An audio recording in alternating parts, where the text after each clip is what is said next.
प्रिय भक्तों, रामायण हिंदू धर्म का एक धार्मिक और पवित्र ग्रंथ है जो महर्षि वाल्मीकि द्वारा लिखा गया है, जिसमें हमें भगवान विष्णु के श्री राम स्वरूप का वर्णन मिलता है, जिनके जन्म का मुख्य उद्देश्य रावण का अंत कर इस धरती से राक्षसों का विनाश करना था।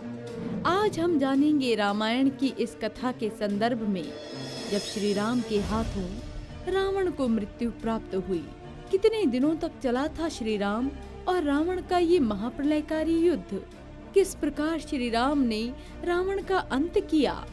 तो आइए जानते हैं। वीडियो अच्छी लगे तो इसे लाइक भी करें। रावण एक महाज्ञानी पंडित था, जिसे इस समस्त संसार में महादेव का सबसे बड़ा भक्त भी कहा जाता है। रावण ने वर्षों तक महादेव की कठोर तपस्या कर उनसे अनेकों वरदानों की प्राप्ति की थी। वो शक्तिशाली तो बहुत था, परंतु उसका आचरण अत्यधिक दुराचारी था। वो सदैव अपनी शक्तियों का प्रयोग अनुचित कार्यों को करने के लिए ही करता था। रावण का अंत तो उसी दिन सुनिश्चित हो गया था जिस दिन पृथ्वी लोक पर राजा दशरथ के घर मां कौशल्या के गर्भ से प्रभु श्री राम ने जन्म लिया था। श्री राम का वनवास जाना और रावण द्वारा माता सीता का हरण होना भी रावण का अंत करने के लिए पूर्व सुनिश्चित था। रावण ने अपनी बहन शूर्पणखा के अपमान का प्रतिशोध लेने के लिए माता सीता का अपहरण किया था। वो माता सीता के रूप पर मोहित हो गया था और उन्हें अपनी रानी बनाना चाहता था, परंतु माता सीता ने उसके इस प्रस्ताव को कभी स्वीकार नहीं किया। माता सीता की खोज में जब श्री राम को ये ज्ञात हुआ कि रावण माता सीता को बंदी बनाकर अपनी सोने की लंका ले गया है, तब श्री राम अपनी वानर सेना के साथ माता सीता को रावण की कैद से वापस लाने के लिए लंका जा पहुँचे, जहाँ श्री राम की सेना का रावण के पुत्रों और उसकी सेना के साथ भयंकर युद्ध हुआ। रावण के पुत्र नरांतक, त्रिशरा और अक्षय कुमार का वध हनुमान जी द्वारा हुआ और लक्ष्मण जी ने रावण के पुत्र अतिकाय और इंद्रजीत का वध किया और वानर राज बाली के पुत्र अंगद ने रावण पुत्र देवांतक का वध किया था। वहीं रावण के महापराक्रमी अनुज कुंभकर्ण की मृत्यु प्रभु श्री राम के हाथों हुई। अपने समस्त कुल का नाश होते हुए देखकर भी रावण ने अपने अहंकार को नहीं त्यागा और यही उसके समस्त कुल के पतन का कारण भी बना। श्री राम और रावण का युद्ध रामायण का अंतिम और सबसे भीषण युद्ध था। तो आइए जानते हैं इसके संदर्भ में। अपने समस्त कुल के अंत के पश्चात रावण अत्यंत क्रोधित था। उसे ये ज्ञात हो चुका था कि उसके समस्त कुल के विनाश का कारण वो स्वयं और उसका अहंकार है, परंतु अपने सभी पुत्रों और भाई कुंभकर्ण की मृत्यु के पश्चात वो एक कायर की भांति युद्ध से अपने कदम पीछे नहीं करना चाहता था। उसे कहीं न कहीं ये समझ आ चुका था कि अब अंत का समय निकट आ चुका है। जब रावण के पूरे कुल का विनाश हो गया, तब वो क्रोध में भरकर स्वयं युद्ध भूमि में श्री राम से युद्ध करने जा पहुंचा।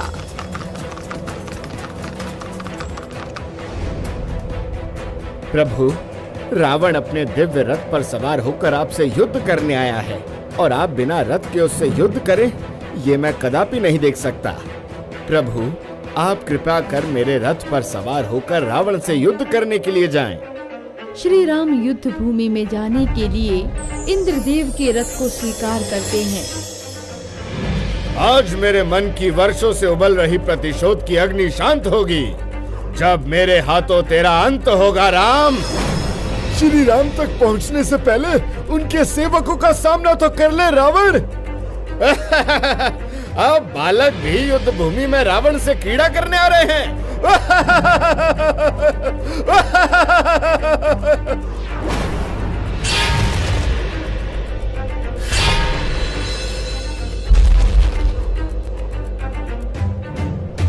सुग्रीव के पश्चात हनुमान जी भी रणभूमि में रावण से युद्ध करने के लिए गए, लेकिन हनुमान जी भी रावण को पराजित करने में असमर्थ रहे। उसके पश्चात जामवंत जी ने क्रोध में आकर रावण के वक्ष स्थल पर इतनी जोर से अपने पैर से प्रहार किया कि वो उसी क्षण मूर्छित होकर अपने रथ में ही गिर पड़ा।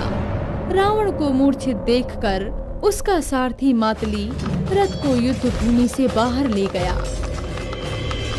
मूर्ख, तू हमें युद्ध भूमि से क्यों ले आया? महाराज, आप रणभूमि में मूर्छित हो गए थे। इस कारणवश आपकी रक्षा के लिए मैं आपको रणभूमि से ले आया।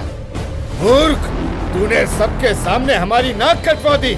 हमें युद्ध भूमि से कायर की भांति ले आया। अरे अगर लाना ही था तो युद्ध भूमि से मेरे मृत शरीर को ले आता। कम से कम इस संसार के सामने मेरा मस्तक तो नहीं झुकता। तूने तो मेरे मान को कलंकित कर दिया। मूर्ख, अब चल, तीव्रता से मुझे युद्ध भूमि में ले चल। जो आ गया महाराज। रावण पुनः युद्ध भूमि में श्री राम से युद्ध करने जा पहुंचा। राम, तेरा काल युद्ध भूमि में आ गया है। तेरा अंत करने के लिए अब मैं और प्रतीक्षा नहीं कर सकता। बातों से युद्ध भूमि में युद्ध नहीं जीते जाते रावण। उठाओ अपना धनुष और युद्ध आरंभ करो।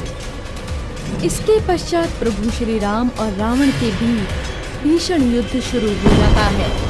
श्री राम स्वयं विष्णु जी का अवतार थे, परंतु रावण ने भी अपने कठोर तप से अनेक शक्तियां और सिद्धियों की प्राप्ति की थी, इसीलिए उसे युद्ध में हराना कोई सरल कार्य न था। श्री राम और रावण दोनों ही एक दूसरे पर दिव्य और विनाशकारी अस्त्रों शस्त्रों से प्रहार कर रहे थे, परंतु दोनों के बीच युद्ध का कोई अंत नहीं था। श्री राम और रावण के बीच पूरे 7 दिनों तक निरंतर युद्ध चलता रहता है। श्री राम का जन्म मुख्य रूप से रावण का वध करने के लिए ही हुआ था, परंतु वो इतना शक्तिशाली था कि श्री राम के लिए भी उसका वध करना इतना सरल न था। दोनों के बीच कभी आकाश में, कभी पहाड़ पर, तो कभी जमीन पर निरंतर भयंकर युद्ध चलता रहा। श्री राम जैसे ही अपने बाण से रावण के सर को उसके शरीर से पृथक करते, वैसे ही उसके मस्तक पर एक नया शीश उग जाता। इस तरह श्री राम ने अपने बाणों से 100 बार रावण के शीश को काट डाला, परंतु हर बार उसके मस्तक पर एक नया शीश उग जाता। प्रभु श्री राम भी ऐसा होते देख असमंजस में पड़ गए। हमारे बाण इस प्रकार कैसे विफल हो सकते हैं? इन्हीं बाणों से हमने मरीच, खर और दूषण का अंत किया।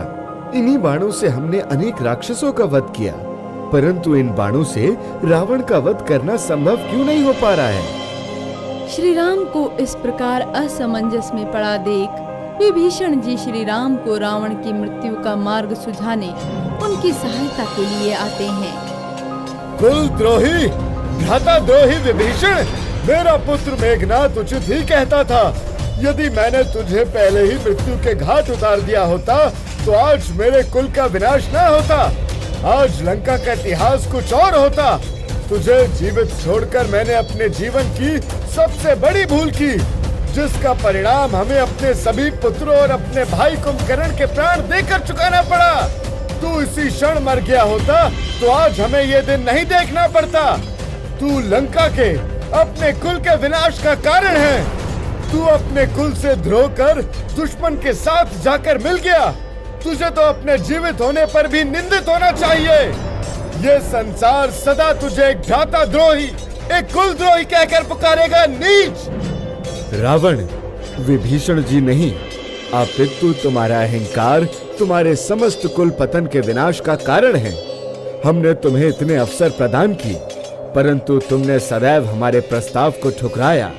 यदि तुम पहले ही क्षमा मांगकर मेरी शरण में आ गए होते तो आज तुम्हारे साथ तुम्हारे सभी पुत्र और तुम्हारा भाई कुंभकर्ण भी जीवित होता। तुमने सोचा भी किस प्रकार कि लंकापति रावण तुमसे क्षमा याचना करेगा? तुमने मेरे पूरे कुल का विनाश किया है। मेरे क्रोध, मेरे प्रतिशोध की अग्नि उस क्षण तक शांत नहीं होगी जब तक मेरे हाथों तुम्हारा अंत नहीं होगा। प्रभु, आप इस प्रकार रावण का अंत नहीं कर सकते। ब्रह्मा जी के वरदान से रावण की नाभि में अमृत है।